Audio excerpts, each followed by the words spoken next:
How to send yourself a message on Instagram. Hey everyone, welcome back to the channel. In today's video, I'll show you how to send yourself a message on Instagram. So now without further ado, let's get started.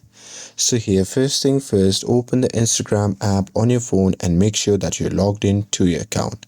And now here, once you're inside the app, just tap on the chat icon, which can be seen in the bottom center of the screen. And now here, once you are in your DM section, then what you can do is just tap on the search bar at the top. And out there, you can simply type your username.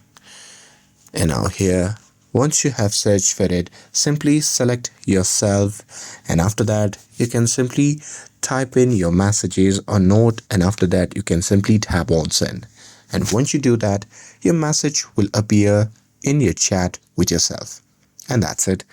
With this, if you found this video helpful, then don't forget to like, share and subscribe to get updated for more videos.